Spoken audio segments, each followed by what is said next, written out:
Hello बच्चों, राम राम, जोहार।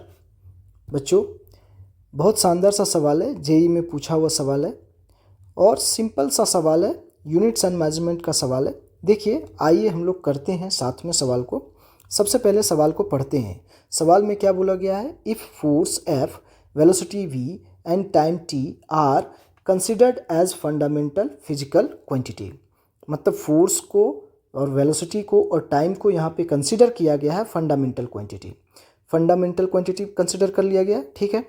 तब बोला जा रहा है then dimensional formula of density will be. तो डायमेंशनल फार्मूला डेंसिटी का क्या होगा, ठीक है ना। जब कब की बात है? जब हमारा फोर्स और वेलोसिटी और टाइम को कंसिडर किया गया है फंडामेंटल क्वांटिटी, ठीक है ना। तो मतलब यहाँ पे सीधी सीधी बात यहाँ पे समझिएगा। तो यहाँ पे क्या होगा?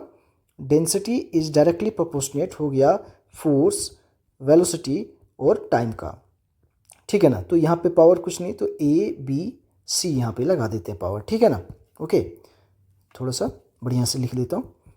एफ का पावर ए, भी का पावर बी और टी का पावर सी, राइट। ओके ना। तो इसको ऐसे लिखूँ यदि मैं, तो यहाँ पे क्या हो जाएगा? इक्वल टू लिखूँगा तो एक कांस्टेंट आ जाएगा, ठीक है ना। और ये हो जाएगा ए, भी का पावर बी और टी का पावर सी, ठीक है ना। और के यहाँ पे क्या है? तो के को हम बोलेंगे डायमेंशनलेस कांस्टेंट। क्या बोलेंगे? Dimensionless constant, right. अब देखिए, सबका डायमेंशनल फार्मूला हमको पता होना चाहिए। तो डेंसिटी का डायमेंशनल फार्मूला क्या होता है? तो डेंसिटी का हो जाएगा m1 L minus 3 T0। Density equal to क्या होता है? Mass upon volume. तो मास का हो गया केजी और वॉल्यूम का हो गया मीटर क्यूब। तो वही m1 L3 L माइनस 3 हो गया और T0 हो गया, ठीक है ना। और यहाँ पे यदि मैं फोर्स का बात कर दूँ तो फोर्स का हो गया m1 L1 T माइनस 2 और पावर कितना है? ए है। चलिए, ठीक है ना। उसी तरह से वेलोसिटी का क्या हो जाएगा यहाँ पे? तो हो जाएगा m0 L1 T minus 1, power क्या है? बी है, ठीक है। इसी तरह से टाइम का क्या हो गया? m0 L0 T1, पावर क्या है यहाँ पे? सी है, ठीक है ना। कर दिया। अब यहाँ पे क्या करेंगे? थोड़ा सा इसको सॉल्व कर लेते हैं बढ़िया से। तो यहाँ पे हो गया m1 L माइनस 3 T0, ठीक है। और यहाँ पे देखिए, तो m और यहाँ पे हो जाएगा a, ठीक है ना। 1 इंटू ए, और यहाँ पे हो गया 0 इंटू बी 0 और यहाँ पे हो गया 0 इंटू सी 0, ठीक है। उसी तरह से l का काम करिए, तो यहाँ पे हो गया a प्लस बी प्लस 0 और उसी तरह से t का करेंगे तो -2a, ठीक है ना, माइनस बी प्लस सी, ओके ना, राइट। चलिए, यहाँ तक समझ में आपको आ गया। अब यहाँ पे थोड़ा सा यहाँ पे सॉल्व करते हैं इसको, है ना। ओके, राइट, ठीक है। अब देखिए, तो हम लोग क्या करेंगे? कंपेयर सेम बेस पावर, ठीक है ना। इसको कर लेते हैं। तो यहाँ पे देखिए, a इक्वल टू कितना आ गया? 1 आ गया। कैसे आ गया? देखिए, a प्लस जीरो है ना, इज इक्वल टू कितना हो जाएगा? 1 हो जाएगा। तो यहाँ पे डायरेक्ट में 0 प्लस 0 को नहीं लिखा, यहाँ पे सीधा कर दिया।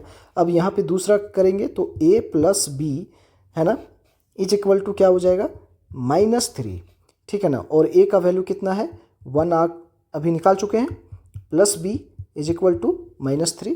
तो यहाँ पे सॉल्व करिए तो ये हो गया, देखिए, b is equal to -3 -1, so b is equal to हो गया -4, राइट। आगे की बात करें यदि हम लोग, तो यहाँ पे देखिए हो जाएगा -2b, सॉरी -2b नहीं है, -2a है और -b है प्लस c है, इज इक्वल टू क्या हो जाएगा? 0।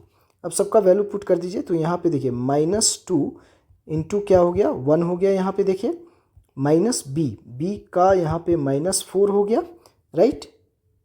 यहाँ पे हो गया -4, राइट ना, -4, ठीक है, plus c is equal to 0, ठीक है ना। तो इसको मैं यहाँ पे सॉल्व कर देता हूँ। तो यहाँ पे हो गया, देखिए, -2 और यहाँ पे हो गया +4, plus c is equal to 0, right ना, ठीक है। इतना आप समझ गए। तो यहाँ पे से कितना चला गया?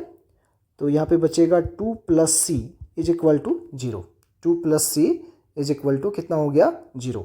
सो c इज इक्वल टू कितना हो गया -2। तो देखिए अब निकल गया यहाँ पे हमारे पास सब बात निकल गई, मतलब a का वैल्यू निकल गया, b का वैल्यू निकल गया और c का वैल्यू निकल गया। तो अब यहाँ पे करिए, तो डेंसिटी इज इक्वल टू अब हमारे पास जो हो जाएगा, यहाँ पे लिखता हूँ मैं, थोड़ा ध्यान दीजिएगा। तो density is equal to k है ना, और f का पावर कितना आ गया हमारे पास a का पावर मतलब 1, ठीक है ना, और v का पावर कितना आ गया -4, ठीक है ना, और t का पावर अपन के पास कितना आ गया तो -2, ठीक है ना। तो यही हो गया इस सवाल का आंसर, ठीक है ना। ओके, तो F1 v -4 t -2, ठीक है ना। Okay, clear that. तो यही आंसर हो गया इस सवाल का। तो देखिए कौन सा ऑप्शन सही है यहाँ पे, तो ऑप्शन नंबर यहाँ पे कौन सा सही है, F1 v -4 t -2, option A ही सही दिख रहा है। बाकी आप देखेंगे तो F1 v4 है ना, नहीं, ये सब गलत हैं। तो ऑप्शन नंबर हमारा ए यहाँ पे सही हो गया। तो देखिए क्वेश्चन आपको एकदम सिंपल और साधारण तरीके से मैं सारी की सारी बातों को बता दिया, स्टेप बाय स्टेप सवाल को क्लियर कर दिया, आपको एकदम क्लियर समझ में आ गया होगा। ओके बच्चों, तो आज यहीं पे समाप्त करते हैं, फिर मिलेंगे अगले सवाल में। Thank you.